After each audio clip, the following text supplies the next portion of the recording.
ആദ്യം തന്നെ എൻ്റെ ഈശോയ്ക്കും പരിശുദ്ധ അമ്മയ്ക്കും ഈ അൾത്താരയിൽ വന്നൊന്ന് സാക്ഷ്യം പറയാൻ ഞങ്ങളെ കുടുംബമായി ഇടയാക്കിയതിനായി നന്ദി പറയുന്നു. എൻ്റെ പേര് മെർലിൻ എന്നാണ്. ഇതെൻ്റെ ഹസ്ബൻഡ് അരുൺ. ഞങ്ങളുടെ 2 മക്കൾ എയ്ഡൻ, അമാൻഡ. ഞങ്ങൾ മഹാരാഷ്ട്രയിൽ നിന്നാണ് വരുന്നത്. മഹാരാഷ്ട്രയിലെ നാഗ്പൂർ എന്ന സ്ഥലത്താണ് ഞങ്ങൾ താമസിക്കുന്നത്. എൻ്റെ ഹസ്ബൻഡ് ഇന്ത്യൻ എയർഫോഴ്സിലെ ഒരു ഉദ്യോഗസ്ഥനാണ്. അതുകൊണ്ടാണ് ഞങ്ങളവിടെ താമസിക്കുന്നത്. ഞങ്ങളുടെ ജീവിതത്തിൽ ഞാൻ ആദ്യമായിട്ട് ഉടമ്പടി എടുക്കുന്നത് 2022 ജനുവരിയിലാണ്. അന്ന് ഓൺലൈൻ ഉടമ്പടിയാണ് ഞാൻ എടുത്തത്. എൻ്റെ ഹസ്ബൻഡിൻ്റെ ഒരു പോസ്റ്റിങ്ങിൻ്റെ ആവശ്യത്തിനും മറ്റ് ഭൗതികമായിട്ടുള്ള ആവശ്യങ്ങൾക്ക് വേണ്ടിയാണ് ഞാൻ ഉടമ്പടി ആദ്യമായിട്ട് എടുത്തത്. അതിനുശേഷം ഞാൻ 2022 ഒക്ടോബർ 19 ഇവിടെ വന്ന് തീർത്ഥാടന ഉടമ്പടി എടുത്തിട്ടുണ്ടായിരുന്നു. എല്ലാവരുടെയും പോലെ നല്ല ജോലി, അതുപോലെ ഫിനാൻഷ്യൽ പ്രോബ്ലംസ്, കുടുംബത്തിലെ കുറച്ച് പ്രശ്നങ്ങൾ, അങ്ങനെയുള്ള കാര്യങ്ങൾക്കൊക്കെ വേണ്ടിയാണ് ഞാൻ ആദ്യമായിട്ട് വന്ന് തീർത്ഥാടന ഉടമ്പടി എടുത്തത്. അതിലൊക്കെ എനിക്ക് ഒരുപാട് ബ്ലെസ്സിങ്സ് കിട്ടുകയും ചെയ്തിട്ടുണ്ട്. പക്ഷേ ഇന്ന് ഞാൻ ഇവിടെ വന്ന് ഞങ്ങൾ കുടുംബമായിട്ട് ഇവിടെ വന്ന് നിൽക്കാൻ ഇടയാക്കിയെന്ന് പറഞ്ഞിട്ടുണ്ടെങ്കിൽ ഞങ്ങളുടെ മകൾ അമാൻഡ 4 വയസ്സാണ് അവൾക്ക്. അവളുടെ ജീവിതത്തിൽ പരിശുദ്ധ അമ്മയുടെ ഒരു അനുഗ്രഹവും സാന്നിധ്യവും മാധ്യസ്ഥ പ്രാർത്ഥനയും എൻ്റെ യേശുപ്പച്ചൻ്റെ അനുഗ്രഹവും കൊണ്ട് ഞങ്ങളുടെ കുഞ്ഞിൻ്റെ ജീവിതത്തിലുണ്ടായ ഒരു വലിയ അപകടത്തിൽ നിന്നും അതുമൂലം ഉണ്ടായ രോഗസൗഖ്യത്തെക്കുറിച്ച് എല്ലാവരുടെ മുമ്പിൽ ഒരു ജീവിക്കുന്ന സാക്ഷിയായി വന്നതെന്ന് കർത്താവിൻ്റെയും പരിശുദ്ധ അമ്മയുടെയും മഹത്വം പ്രഘോഷിക്കുന്നതിന് വേണ്ടിയിട്ടാണ്. കഴിഞ്ഞ 2 മാസങ്ങൾക്ക് മുമ്പ് ഓഗസ്റ്റ് 19 എൻ്റെ കുഞ്ഞ് ഞങ്ങൾ ഡിഫൻസ് ക്യാമ്പസിനുള്ളിൽ താമസിക്കുന്നത് കൊണ്ട് തന്നെ കുഞ്ഞുങ്ങൾക്ക് താഴെ കളിക്കുന്നതിന് വേണ്ടി ഫെസിലിറ്റീസൊക്കെ ഉണ്ട്. അപ്പോൾ കുഞ്ഞ് എല്ലാ ദിവസവും സ്കൂൾ വിട്ട് വന്ന ശേഷം അവരുടെ ഫ്രണ്ട്സിൻ്റെ കൂടെ നിന്ന് കളിക്കാറുണ്ട്. അപ്പോൾ തലേ ദിവസം നല്ല മഴയുണ്ടായിരുന്നു. അപ്പം ചെറിയ ചെറിയ വാട്ടർ ബോഡീസ് അവിടെ ഇവിടെയൊക്കെ ഉണ്ട്. അപ്പോൾ കുഞ്ഞുങ്ങൾക്ക് വെള്ളത്തിൽ കളിക്കുന്ന എപ്പോഴും ഇഷ്ടമുള്ള കാര്യമാണ്. അപ്പോൾ കുഞ്ഞ് അതിൽ കല്ല് പറക്കിയിടുകയും കുഞ്ഞു കുഴികൾ കല്ല് പറക്കിയിടുകയും അതുപോലെ എല്ലാ പൂക്കളൊക്കെ പറിച്ച് അതിനകത്തിട്ട് ഇവളുടെ ഇതേ പ്രായത്തിലുള്ള വേറെ 3 കുഞ്ഞുങ്ങളും കൂടി ഉണ്ടായിരുന്നു. അങ്ങനെ കളിക്കും. അപ്പം ഞങ്ങളുടെ ക്വാർട്ടേഴ്സിന് തൊട്ട് ബാക്ക് സൈഡിലായിട്ട് ഒരു വാട്ടർ റീസൈക്ലേഷൻ പ്ലാന്റേഷൻ ഉണ്ട്. അപ്പം അവിടേക്ക് ആരുടെ അറ്റൻഷൻ അങ്ങനെ പോവാറില്ല. പക്ഷെ ഇവർ നിന്ന് കളിക്കുന്ന സമയത്ത് ഇവർ കണ്ടത് അവിടുന്ന് ഗേറ്റ് ഓപ്പൺ ചെയ്ത് അവിടുത്തെ സെക്യൂരിറ്റി പുറത്തേക്ക് വന്നത്. അപ്പോൾ കുഞ്ഞുങ്ങൾ അങ്ങോട്ട് നോക്കുമ്പോൾ ഒരുപാട് വെള്ളം കണ്ടു. അപ്പോൾ അത് അന്ന് തലേ ദിവസം മഴ ഉണ്ടായതുകൊണ്ട് അത് ഗ്രൗണ്ട് നിരപ്പിന് വെള്ളം ഉണ്ടായിരുന്നു. അപ്പം കുട്ടികൾക്ക് അറിയില്ല അതിന് എത്രത്തോളം ആഴമുണ്ട്, അത് എന്ത് തരത്തിലുള്ള വെള്ളമാണ്. ഹൈലി കണ്ടാമിനേറ്റഡ് വാട്ടറാണ്. അപ്പോൾ കുഞ്ഞും മറ്റു കുട്ടികളും അവിടേക്ക് കടന്നു പോവുകയും എൻ്റെ കുഞ്ഞ് അബദ്ധത്തിൽ ആ വെള്ളത്തിൽ വീണു പോവുകയും ചെയ്തു. പക്ഷെ ഞാൻ വീടിനുള്ളിലാണ്. ഞാൻ ഈ സംഭവം അറിയുന്നില്ല. ഞാൻ കുറച്ച് സമയം കഴിയുമ്പോൾ എൻ്റെ മോളുടെ കരച്ചിൽ, മമ്മി മമ്മി എന്നുള്ള കരച്ചിൽ കേട്ടിട്ടാണ് ഞാൻ വീടിന് പുറത്തേക്ക് വരുന്നതും. വന്ന് നോക്കുമ്പോൾ ഇവളെ ഞാൻ കാണുന്നില്ല. അപ്പോൾ എൻ്റെ ഒരു ഫ്രണ്ട് എന്നെ വിളിച്ചിട്ട് താഴെ നിന്ന് പറഞ്ഞു, മെർലിൻ നീ പെട്ടെന്ന് താഴേക്ക് വാ എന്ന് പറഞ്ഞു. അങ്ങനെ ഞാൻ താഴേക്ക് ചെല്ലുമ്പോൾ എന്നോട് പറഞ്ഞു, നിൻ്റെ കുഞ്ഞ് വെള്ളത്തിൽ പോയി എന്ന് പറഞ്ഞു. കുഞ്ഞ് വെള്ളത്തിൽ പോയി എന്ന് പറഞ്ഞപ്പോൾ ആ ഒരു കുറച്ച് സമയത്തിനുള്ളിൽ എനിക്ക് കുറേ കാര്യങ്ങൾ ഓർമ്മ വന്നു. എൻ്റെ മോൻ്റെ ബർത്ത്ഡേ ജൂലൈ 15 ജൂലൈ 14 എനിക്കൊരു സ്വപ്നം ഉണ്ടായത്. സ്വപ്നമാണോ ദർശനമാണോ എന്ന് എനിക്കറിയില്ല. ഇപ്പോഴെനിക്ക് മനസ്സിലാവുന്നു എൻ്റെ അമ്മ എന്നെ എന്തൊക്കെയോ കാര്യങ്ങൾ മുന്നേ കാണിച്ചു തന്നതാണ്. കാരണം എൻ്റെ മകൾ വെള്ളത്തിൽ വീഴുന്നതും അവളുടെ ജീവൻ ആപത്തുണ്ടാവുന്നതും അവൾ മരണപ്പെട്ടു പോകുന്നതും ഞാൻ സ്വപ്നം കണ്ടിരുന്നു. ഞാൻ എല്ലാ ദിവസവും പ്രാർത്ഥിക്കുന്ന വ്യക്തിയാണ്. എൻ്റെ കുഞ്ഞുങ്ങൾ സ്കൂളിൽ പോകുമ്പോഴും അവരുടേതായ ലാംഗ്വേജിൽ അവരെ കൊണ്ട് ചെറുപ്പം മുതലേ അവരെ കൊണ്ട് പ്രാർത്ഥനാശീലം വളർത്തിയെടുക്കാൻ എന്നെ കൊണ്ട് കഴിയും വിധത്തിലൊക്കെ ഞാൻ അവരെ കൊണ്ട് ചെയ്യിപ്പിക്കാറുണ്ട്. എല്ലാ ദിവസവും സ്കൂളിൽ പോകുമ്പോഴും അവർ പ്രാർത്ഥിച്ചിട്ട് തന്നെയാണ് പോകാറുള്ളത്. അപ്പം ആ ഒരു വെള്ളത്തിൽ പോയെന്ന് പറയുമ്പോഴാണ് അങ്ങനെ ഒരു സ്ഥലം നമ്മുടെ തൊട്ടടുത്തുള്ളതും എങ്ങനെ ഈ കുഞ്ഞ് അങ്ങോട്ട് പോയി എന്നുള്ളതും നമ്മൾ റിയലൈസ് ചെയ്യുന്നത്. ആ ഒരു സമയത്ത് തന്നെ ഇവളെ ഞങ്ങൾ പെട്ടെന്ന് തന്നെ എടുത്ത് ഹോസ്പിറ്റലിലേക്ക് കൊണ്ടുപോയി. എൻ്റെ കയ്യിൽ കിട്ടുമ്പോൾ കുഞ്ഞ് ഒരു സെമി കോൺഷ്യസ് സ്റ്റേറ്റിലായിരുന്നു. അപ്പം തന്നെ ഞങ്ങളുടെ ഹോസ്പിറ്റലിലേക്ക് കൊണ്ടുപോയി വേണ്ട ബേസിക് ട്രീറ്റ്മെൻറ്റ്സും കാര്യങ്ങളൊക്കെ ചെയ്തു. പക്ഷെ അവിടെ പരിശുദ്ധ അമ്മയുടെ ഇടപെടൽ എന്താണെന്ന് വെച്ചിട്ടുണ്ടെങ്കിൽ ഈ കുഞ്ഞിനെ കൊണ്ടുപോകുന്ന നിമിഷം വരെയും എനിക്കതിൻ്റെ ആ വെള്ളം ഉണ്ടായിരുന്ന ആ ടാങ്കിൻ്റെ ഡെപ്ത് എത്രയാണെന്നുള്ളത് എനിക്ക് അറിയില്ലായിരുന്നു. 20 അടി താഴ്ചയിലേക്കാണ് എൻ്റെ കുഞ്ഞ് വീണ് പോയത്. എൻ്റെ ഫ്രണ്ട് മേളിൽ കാണുമ്പോൾ കുഞ്ഞിൻ്റെ ഈ ഫിംഗർ ടിപ്സ് മാത്രമേ മേളിലുണ്ടായിരുന്നുള്ളൂ. നമുക്ക് ഈ കുഞ്ഞുങ്ങൾക്ക് എത്രത്തോളം ലോജിക്കലായിട്ട് ചിന്തിക്കാനുള്ള കപ്പാസിറ്റി ഉണ്ടെന്ന് നിങ്ങൾ ആലോചിച്ച് നോക്കാം. വെറും 4 വയസ്സാണ് ഇവരുടെ പ്രായം. ഇവരുടെ കൂടെ ഉണ്ടായിരുന്ന ഒരു കുഞ്ഞ് ഒരു ഫ്രാക്ഷൻ ഓഫ് സെക്കൻഡിൽ ഇവരുടെ കയ്യിൽ കയറി പിടിച്ചു. എന്ന് നമ്മൾ പ്രാർത്ഥിക്കുന്നത് സ്കൂളിൽ പോകുമ്പോഴൊക്കെ, എൻ്റെ ഈശോയെ നിന്റെ കാവൽ ദൂതഗണങ്ങളെ ഞങ്ങളുടെ കുഞ്ഞിൻ്റെ കൂടെ അയക്കണമേ, പരിശുദ്ധാമ്മേ ഞങ്ങൾക്ക് വേണ്ടി ഈശോയോട് മാധ്യസ്ഥം ചെയ്യണമേ എന്നും കുഞ്ഞുങ്ങളോട് പ്രാർത്ഥിച്ചിട്ടാണ് വിടുന്നത്. ആ സമയത്ത് ആ കുഞ്ഞിലൂടെ പരിശുദ്ധാമ്മ ഞങ്ങളുടെ കുഞ്ഞിനെ രക്ഷിക്കാനുള്ള ഒരു കാവൽ മാലാഖയെ അയച്ചു എന്ന് വേണം വിശ്വസിക്കാൻ. ആ സമയത്ത് തന്നെ ആ പിടിച്ച കുഞ്ഞിൻ്റെ അച്ഛൻ അവിടെ വരികയും കുഞ്ഞിനെ വെള്ളത്തിൽ നിന്ന് പൊക്കിയെടുക്കുകയും അങ്ങനെയാണ് ഞങ്ങൾ ഹോസ്പിറ്റലിലേക്ക് കൊണ്ടുപോയത്. ആദ്യത്തെ ദിവസം കുഞ്ഞ് സ്റ്റേബിളായിരുന്നു, ചെറിയ പനി ഉണ്ടായിരുന്നു. പക്ഷേ കുറച്ച് ടെൻഷനും ബുദ്ധിമുട്ടുകളും ഞങ്ങൾക്ക് ഉണ്ടായിരുന്നു. കാരണം അത്രയും ഹൈലി കണ്ടാമിനേറ്റഡ് വാട്ടറാണ്. എത്രത്തോളം ഇവളുടെ ഉള്ളിൽ പോയിട്ടുണ്ടെന്നുള്ളത് ഞങ്ങൾക്ക് അറിയില്ല. എങ്കിലും മൈൽഡായിട്ടുള്ള ആൻറ്റിബയോട്ടിക്സ് ഒക്കെ തന്നു. കുഞ്ഞ് നെക്സ്റ്റ് ഡേ 19-ാം തീയതി സംഭവിക്കുന്നു. 20-ാം തീയതി കുഞ്ഞ് നല്ല ആക്റ്റീവായിരുന്നു.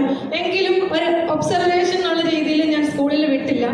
പക്ഷേ 21-ാം തീയതി വൈകുന്നേരം വീണ്ടും ഞങ്ങളുടെ ജീവിതത്തിൽ പരീക്ഷണങ്ങൾ വരുവാണ്. കുഞ്ഞ് പെട്ടെന്ന് വൈകുന്നേരം ഛർദ്ദിക്കുന്നു. കുഞ്ഞിന് ക്ഷീണമായി, ബുദ്ധിമുട്ടായി. വീണ്ടും ഞങ്ങൾ ഹോസ്പിറ്റലിൽ കൊണ്ടുപോകുന്നു. വോമിറ്റിങ്ങിന് വേണ്ടി മെഡിക്കേഷൻസ് തരുന്നു. കുഞ്ഞിനെ ഞങ്ങൾ വീണ്ടും വീട്ടിൽ കൊണ്ടുവരുന്നു. പക്ഷെ അന്ന് ഏർലി മോർണിംഗ് തുടങ്ങി കുഞ്ഞിന് കൺട്രോൾ ചെയ്യാൻ പറ്റത്തില്ല. അതുപോലെ ഹൈ ടെമ്പറേച്ചർ, അതിൻ്റെ കൂടെ ലൂസ് മോഷൻസ്. വീണ്ടും കുഞ്ഞിനെ ഹോസ്പിറ്റലിലേക്ക് കൊണ്ടുപോയി. അപ്പം ഞാനൊരു മെഡിക്കൽ ഫീൽഡിൽ വർക്ക് ചെയ്യുന്ന ഒരാളാണ്.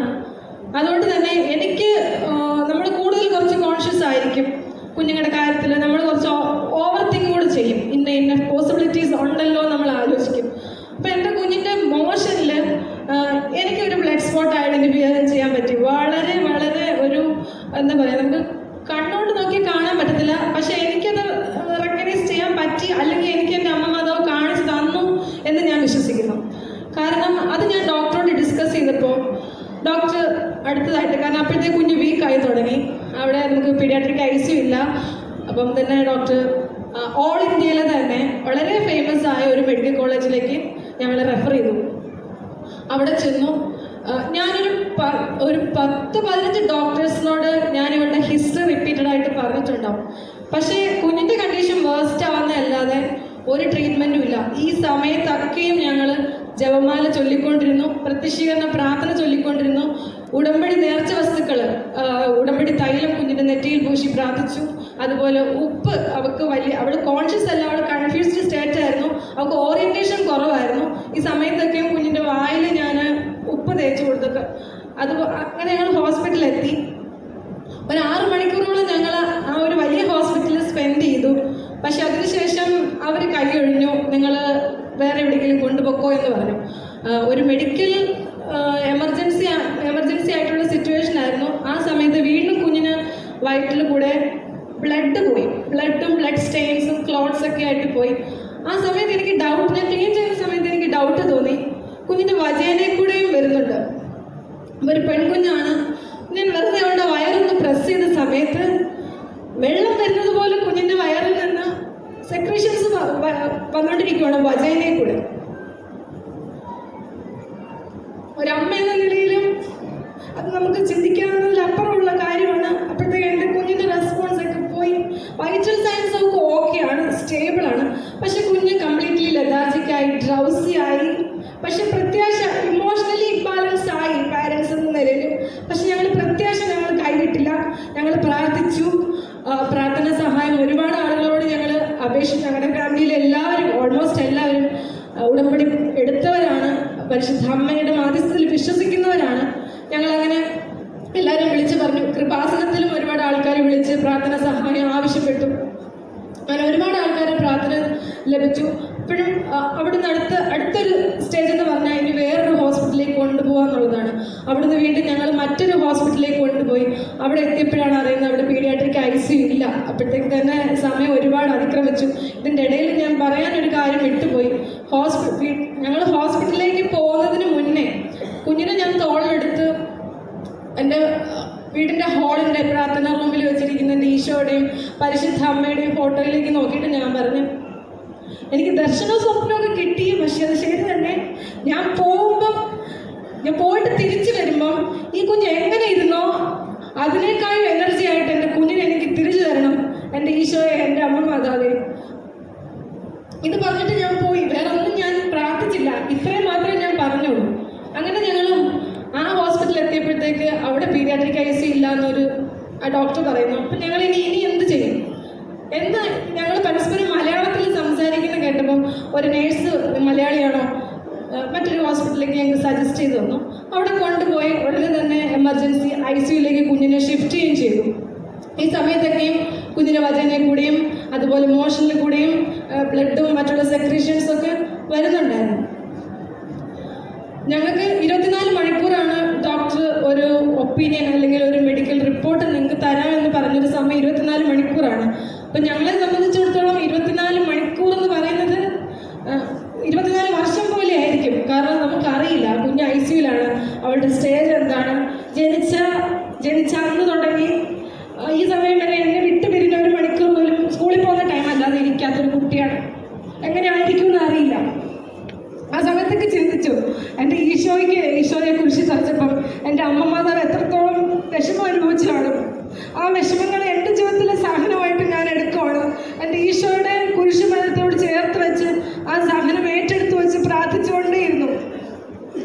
കുറച്ച് മണിക്കൂറുകൾക്ക് ശേഷം ഡോക്ടേഴ്സ് പറഞ്ഞു നമുക്ക് CT ബ്രെയിൻ, അതുപോലെ CT ചെസ്റ്റ്, മറ്റു കുറേ ബ്ലഡ് ഇൻവെസ്റ്റിഗേഷൻസ് ഒക്കെ നമുക്ക് ചെയ്യണമെന്ന് പറഞ്ഞു.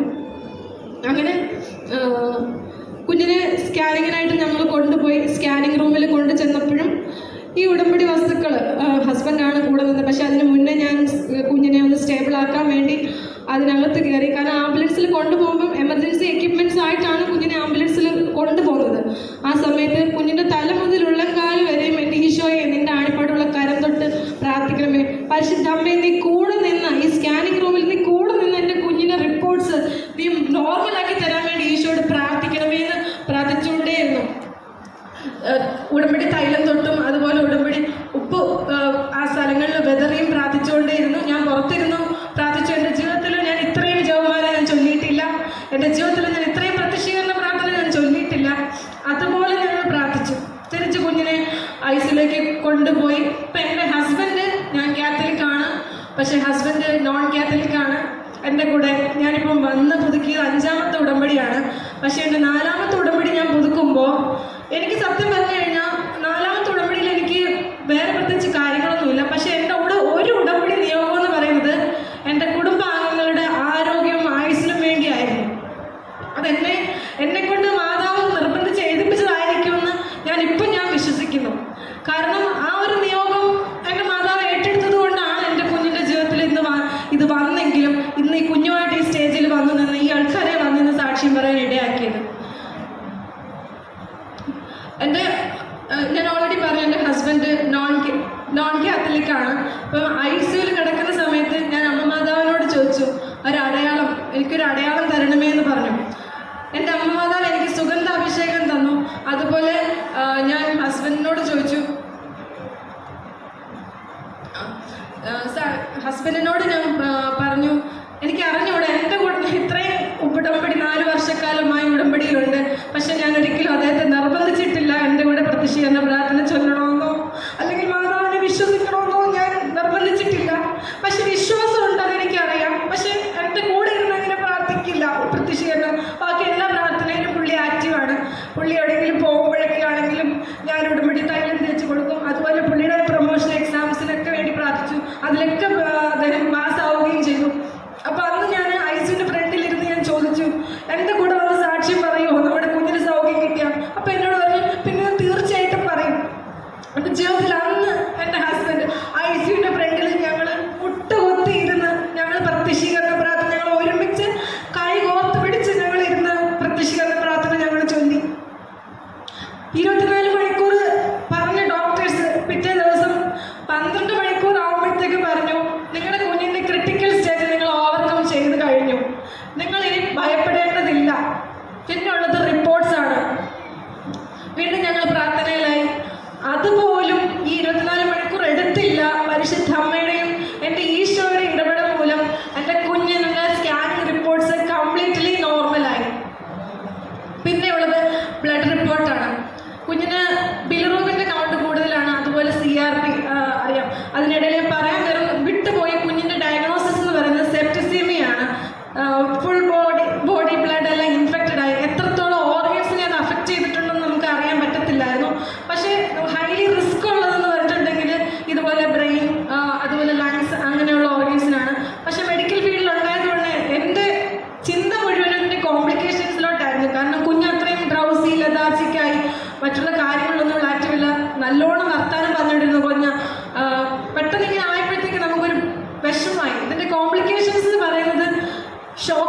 പോകും.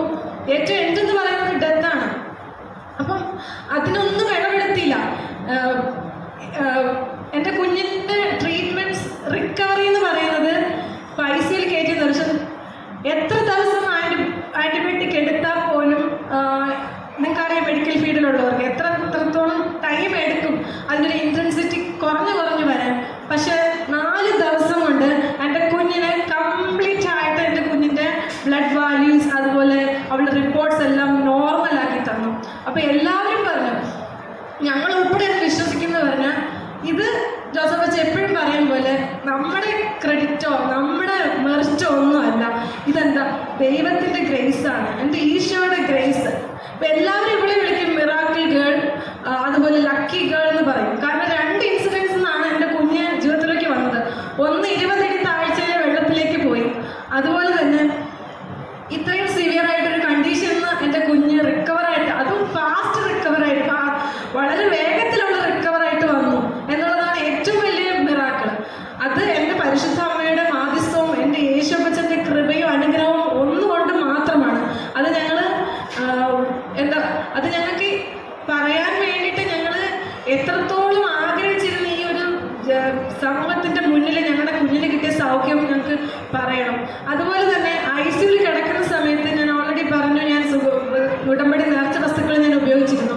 കുഞ്ഞുങ്ങൾക്ക് ഞാൻ ചെറിയ നാൾ മുതൽ തന്നെ സങ്കീർത്തനം 23-ാം സങ്കീർത്തനം ഞാൻ പഠിപ്പിച്ചു കൊടുത്തിട്ടുണ്ട് 2 പേർക്കും. അവർക്ക് അറിയുന്ന ഭാഷയിൽ അവരിത് പ്രാർത്ഥിക്കാറുണ്ട്. അപ്പോൾ ICUവിൽ കിടക്കുന്ന സമയത്ത് കുഞ്ഞിൻ്റെ ചെവിയിൽ, കുഞ്ഞിന് റെസ്പോൺസ് ഇല്ല, പക്ഷെ അവളുടെ ചെവിയിൽ ഞാൻ ഈ സങ്കീർത്തനം പറഞ്ഞു കൊടുത്തുകൊണ്ടേയിരുന്നു.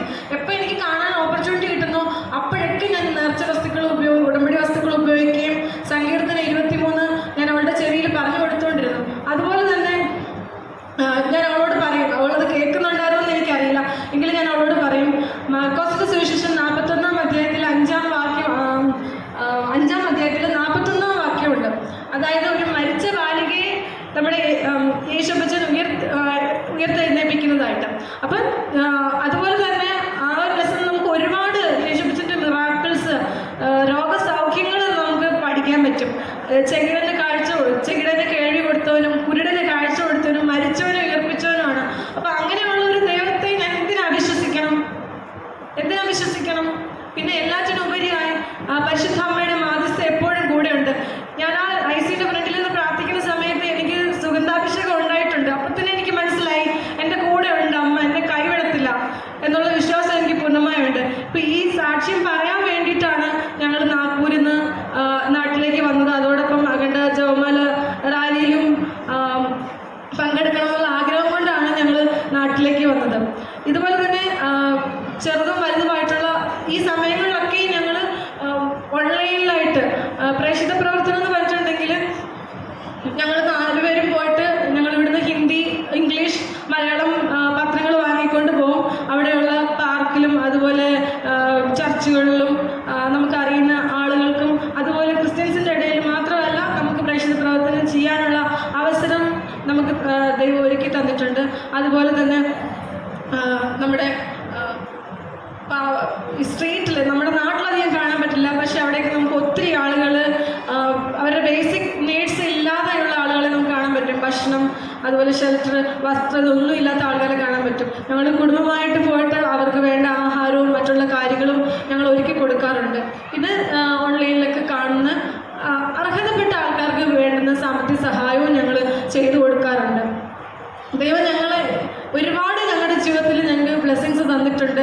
പരിശുദ്ധ അമ്മയുടെ മാധ്യസ്ഥത്തിൽ ഒരുപാട് കാര്യങ്ങൾ ഞങ്ങളുടെ ജീവിതത്തിൽ അനുഗ്രഹം ആയിട്ട് ഞങ്ങൾക്ക് ലഭിച്ചിട്ടുണ്ട്.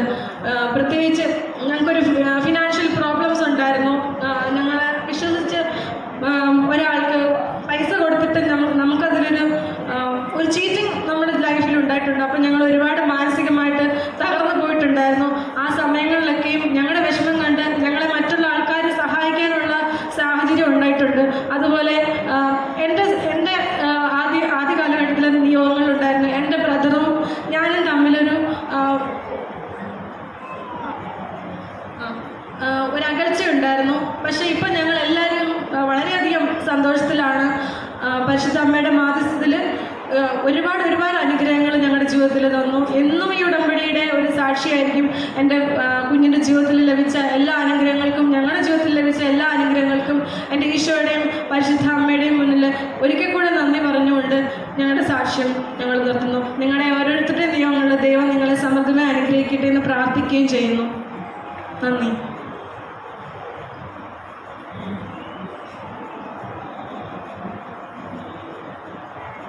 ജെർമിയ പ്രവാചകന്റെ പുസ്തകം 30:17. ഞാൻ നിനക്ക് വീണ്ടും ആരോഗ്യം നൽകും, നിന്റെ മുറിവുകൾ സുഖപ്പെടുത്തും.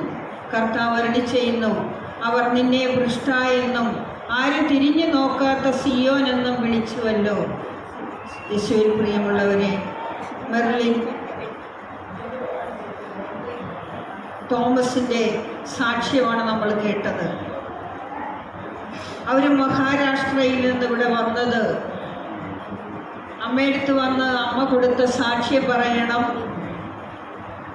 മഹാറാലിയിൽ, ജപമാല മഹാറാലിയിൽ പങ്കെടുത്ത് അമ്മയ്ക്ക് ഈശോയ്ക്ക് നന്ദി പറയുവാനുമായിട്ടാണ്. ഈ മോൾക്ക് കിട്ടിയ കാര്യം, അവളുടെ കുഞ്ഞിന് പെട്ടെന്നൊരു അപകടം ഉണ്ടാകുകയാണ്. എന്നാൽ 1 മാസത്തിന് മുൻപ് അവളുടെ സ്വപ്നത്തിൽ അമ്മ കാണിച്ചു കൊടുത്തു. കുഞ്ഞ് മരണപ്പെടുന്നതും കൊണ്ട് അടക്കം ചെയ്യാൻ പോകുന്നതും ഒക്കെ എല്ലാം കാണിച്ചു കൊടുത്തു. അന്നു മുതലേ അവൾക്കൊരാഗ്രഹം, അവളുടെ മനസ്സിലുണ്ടായിരുന്ന ആ പ്രയാസം പ്രാർത്ഥനയാക്കി മാറ്റി. എന്ന് നിരന്തരം പ്രാർത്ഥിച്ചുകൊണ്ടിരിക്കും, എൻ്റെ മക്കൾക്ക് ഇങ്ങനെ ഒരു അപകടം വരുത്തരുതേന്ന്. ഒരു ദിവസം സംഭവിച്ചത് അത് വലിയൊരു അപകടമായിരുന്നു. ആ അപകടത്തിൽ നിന്ന് ഇവരുടെ മെരിറ്റൊന്നുമല്ല, അമ്മയുടെ ഗ്രേസ് കൊണ്ടാണ് എനിക്കിത് കിട്ടിയതെന്ന് അവരെടുത്തു പറയുകയാണ്. അതെന്തുകൊണ്ടാണ്? അവർക്ക് ഉടമ്പടി ജീവിതം വളരെയധികം വിശ്വസ്തയോടുകൂടി ചെയ്യാൻ സാധിച്ചു. ജീവിത പങ്കാളിക്ക് അല്പം വിശ്വാസം കുറഞ്ഞപ്പോൾ അദ്ദേഹത്തോട് ചോദിച്ചു, നമ്മൾക്ക് ഈ സാക്ഷ്യം ഒരുമിച്ച് പരിശുദ്ധ അമ്മയുടെ മുന്നിൽ പോയി പറയാൻ നിങ്ങളും വരാമോ? അദ്ദേഹം ഉടനെ പറഞ്ഞു, വരാം. അതിന് സമ്മതം കൊടുത്തു. അതിനുശേഷം അവർ മുട്ടുമ്മയിൽ നിന്ന് ആ യേശുവിൻ്റെ വാതിക്കൽ നിന്ന് പ്രതിഷ്ഠീകരണ പ്രാർത്ഥന ചൊല്ലി. അമ്മ ഇതെല്ലാമാണ് കാണുന്നത്. എത്രയേറെ ജപമാല ചൊല്ലിയെന്നറിയില്ല, എത്രത്തോളം ഉടമ്പടി പ്രതിഷ്ഠീകരണ പ്രാർത്ഥന പ്രാർത്ഥിച്ചെന്നറിയില്ല. അമ്മയോട് നിരന്തരം മുട്ടിപ്പായിട്ട് പ്രാർത്ഥിച്ചുകൊണ്ടിരുന്നു. കരഞ്ഞപേക്ഷിക്കുന്നവരെ അമ്മ ഒരിക്കലും കൈവിടില്ല. ജപമാല ചൊല്ലി പ്രാർത്ഥിക്കുന്നവരെ അമ്മ കൈവിടത്തില്ലെന്ന് ഈ മക്കളിലൂടെ നമുക്ക് അറിയാൻ സാധിച്ചു. അവരുടെ പ്രാർത്ഥന ജപമാല ചൊല്ലുമ്പോൾ പരിശുദ്ധമ്മയുടെ കയ്യിലാണ് നമ്മൾ പിടിക്കുന്നത്. ജപമാല ചൊല്ലി തീരുമ്പോൾ അമ്മ നമ്മുടെ കയ്യിൽ പിടിക്കും. അങ്ങനെ അവർക്ക് റിസൾട്ട് വളരെ താമസമുണ്ടെന്ന് പറഞ്ഞത് നിമിഷ നേരം കൊണ്ട് സഞ്ചാരിയമ്മ, സമയത്തിൻ്റെ അമ്മ, സമയത്തിൻ്റെ മേൽ അധികാരമുള്ള അമ്മ ഉടനടി അതെല്ലാം സാധിച്ചു കൊടുത്തു. ഇതെല്ലാം ഉടമ്പടി ജീവിതത്തിലൂടെ അവർക്കമ്മ കൊടുത്തതാണ്. അവർക്ക് പരിശുദ്ധമ്മ നൽകിയ അനുഗ്രഹത്തിന് നന്ദി പറയാം.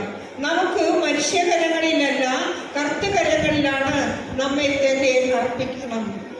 എന്നാൽ അവിടുത്തെ പ്രഭാതം പോലെ തന്നെയാണ് അവിടുത്തെ കാരുണ്യവും.